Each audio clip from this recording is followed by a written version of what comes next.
is in progress, and there are many more challenges to be added, right from awareness of this particular product to the end usage. All awareness needs to be done. Along with that, how easily this product can be recyclable and sustainable. We have to look into it, how manufacturing of this product can be done carbon neutral, and how environment friendly the material will be. The important thing what I see is how the commodity goes to the end user and how he is made aware. And I think whatever discussions we are making today, it should be penned down and some resolution has to be made by. And I think if it will be great if such bullet points are taken and emailed to us, so wherever we are at whatever platforms, it can be taken away more further. As I told you, I am on the BIS committee also, so I have written that this has to be taken to BIS committee. So it has to go to the ministry level also, and we can form one of good channels, we all, to promote this product. Thank you. Yeah, if we speak about industries, we have missed one point, I think. There are foam bricks available, which is being used in construction field. Similarly, as Mr. Tukaram has mentioned, that in interiors we use the spray foams majorly to fill the air seals between the windows and doors. Similarly, we have automotive industry also, where we use polyurethane foams or spray guns like that. And then I think electronics industry is also there, where refrigerators, in refrigerators also we are using the polyurethane film. Similarly, I think being a sustainable material in packaging industries also we are using. Currently, there are companies who are using the polyurethane foam as a packaging material, but definitely I think it will be a hero material for future. Thank you. I think if we are talking about future, I think first we need to understand its present status in the country. There needs to be an extensive sort of a drive to understand its current value, use, and prepositions. And in terms of future, we've been talking about all the benefits and all the issues which was rightly mentioned. Regulatory issues are there. Public acceptance is low, and visibility hasn't been enough for people to take. So I think a while ago ma'am mentioned education at the institutional level for people to understand the material, setting up case studies and showing it to people, generating building codes and making it a little mandatory for the construction industry, standards in terms of specification, and involving various bodies like ESHRE, ASHRE, get all these, you mentioned HVAC, but I think there are so many of these, there are so many silos created everywhere. If all of these silos could come together to create a one consortium, where all of them understand what use could be done in their particular industry, I think we'll be better able to use this material in the future. And most importantly, companies who are producing or using materials that are energy hungry, they also need to be told that how this material could probably reduce the energy consumption and also help save money in the process. And somewhere we had spoken about fire safety as well a while ago. I think the FSAI could also do some research on understanding whether PU could be used as a replacement to something, because a door is something that is there in every household, every unit, every room, everything that we are occupying. If we start creating those barriers with PUs, we are automatically promoting its fire safety through its insulation. So in every small thing that we're trying to do, material use and its education should happen. Thank you. Yes, sir. Talking about the future of PU industries, there will be the yes bright future is there because being into this PU insulation industry, actually we can see that till now we are talking about this building insulation and green concept, but there is also huge scope of that warehouses are increasing day by day. Then into the industrial sectors, insulation for cold application is also mostly acceptable because in LNG there is a minus 165 degree centigrade temperature, and those for those applications only acceptable material is PIR insulation, polyurethane foam insulation, as well as there are new developments like green hydrogen concept, then green ammonia concept, which are coming into the market. For the storage of hydrogen, if you can see that there will be a temperature of minus 253 degrees centigrade. So if you want to storage into the liquid form, then you will require definitely the storage tank systems, and the insulation will be required for those also. That is only PU can means fulfill those requirements. Also similar way for NS3 tanks, that is ammonia tanks, you will require this kind of insulation, only polyurethane foam based insulation materials. Apart from madam has mentioned that in electronic sectors, yes, there are semiconductor plants are coming into the India, and we are under discussion with 2-3 clients for their requirements. And yes, there are this material is also included into the roofing package because for sustainability point of view, as well as reparation load consideration point of view, this will be the prime or important factor for those means owners to reduce the cooling load into the overall, because the sizes of the industrial sectors are means huge. You can say almost 1 lakh square meter of floor area will be there. Also, these panels will be applicable into the clean room panel sections. The core will be the same for PIR, which will be applicable into the production of this semiconductor chip manufacturing facilities. Just want to sir add talking about this means speedy construction type of houses. Actually, we have in 2018 along with IIT Mumbai team, we have developed one Shunya energy home because for their decathlon competition at China. So we have promoted that PIR insulation, PU based foam insulation for this kind of construction, as well as with steel structure. We have sponsored them with steel structure and PIR panel systems. Also in 2011, our Delhi team has involved into this exercise for zero energy home, net zero energy home for 3C company. That is for one Acrex exhibition. So means we are into this practice. We are means promoting this kind of products and means systems into the market, but as per the market needs or the people's awareness, lack of awareness of people, they are not accepting properly. In 2013, we have developed a one solar operated cold shed also.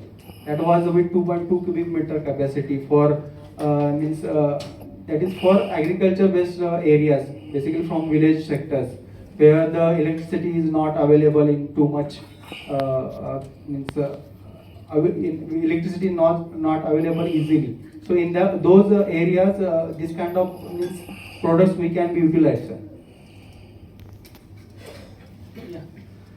So the future for the PU foam, what we see as per the various report, what we have seen, it will be having a 8% CAGR. So there is a wide scope that the PU foam will be widely used into the various forms.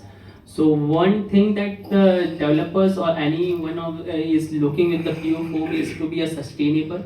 So as of now, we are having a bio-based or the plant-based PU foams. It has to be more with respect. It has to be more the cost saving or the effectiveness. What we can see, that will be one thing there where the PU foam can be effectively used and more in a more quantity it can be used. Second one, what I have seen is when the commercial developers like Phoenix or anyone is going with the vast use of the acoustic panel. They mostly use this panel and then they use this integrated smart building materials. or the smart building technologies into this panel. So there can be panels which would be getting manufactured with this smart building technologies integrated only. So that will be one of the biggest or this time saving can be done at that level. And the third one would be what we can see is the health and safety. So PU foams, as now the Vinod sir have also said, like there are the many they have invented the PU foams which are not inflammable. So that is already a challenge that has been already into the form of the solution that is available. Sir, talking about the acoustic, just I want to add some points, because in acoustic you need to consider the STC requirement or absorption requirement. In case of polyurethane based materials, you need to go for open cell materials. But in case of STC requirements, like in some cases like Navi Mumbai airport construction is going on, and their requirement is about 40 dB. So some type of these STC requirements will not meet with low density or low density foam materials. So you have to go for higher mass. That is basically depend upon the mass law for STC requirement. Basically, yes, definitely these open cell foams will be utilized for these test rooms or all. Yes, there will be a market for because automotive industries are growing day by day, electrical vehicles. So there will be for automotive test cell, there will be requirement of this open cell foam. As I said, that PU is a versatile, beautiful material. In the home, I see lot of PU, from your mattresses to shoe sole to water heater to refrigerator, everywhere. In the industrial building, yes, because sandwich panel is there, so you see lot of PU.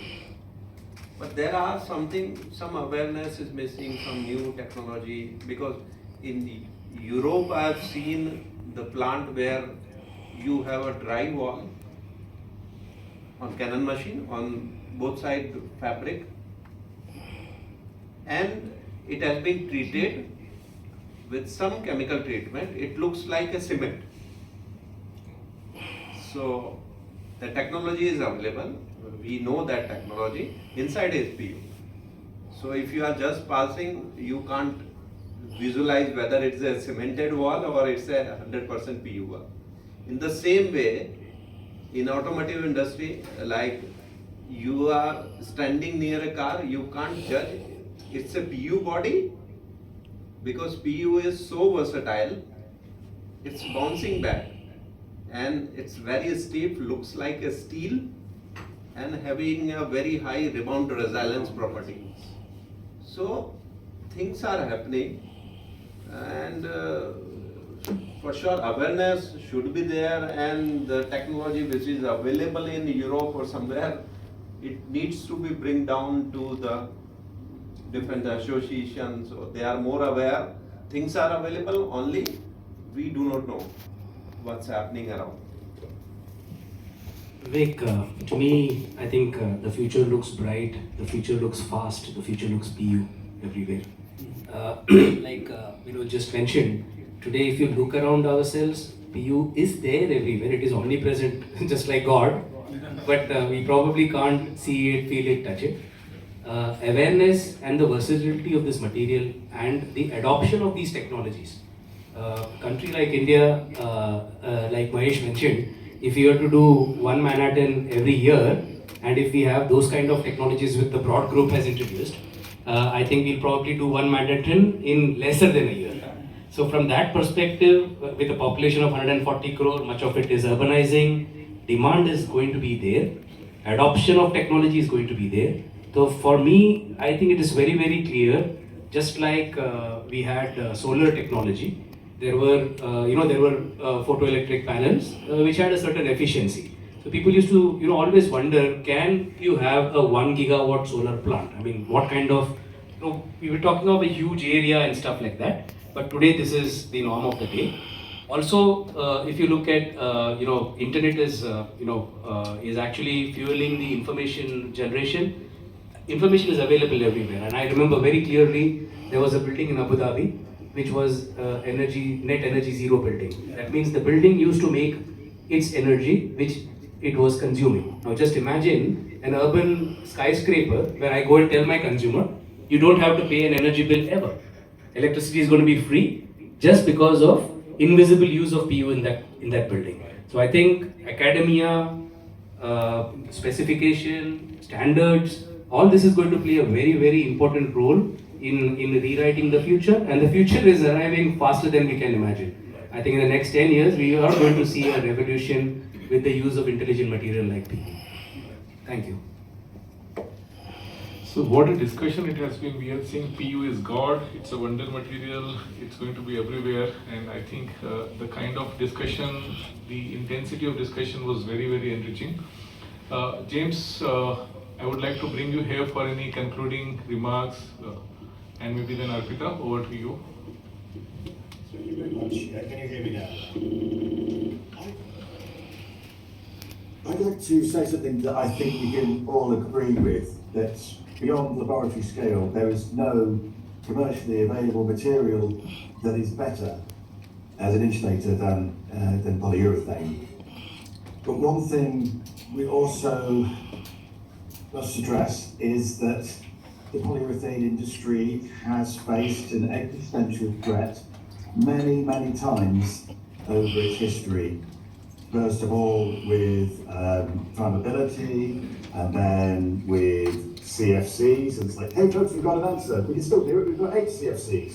And then we go, actually no, we can't use HCFCs. And the industry has been resilient because the material properties are just so great that new solutions have been found. And I think the one thing is that the polyurethane industry needs to demonstrate to the public, to the consumers, that not only is this the best insulation material, but it could also be the lowest carbon material, and to be absolutely serious about closing the loop. And I think this is something that is very strongly seen in India. I'm sure many of you are familiar with Project Pragati, which was a joint initiative between Arqiva, BASF, Giant and Agro-Organics in Gujarat.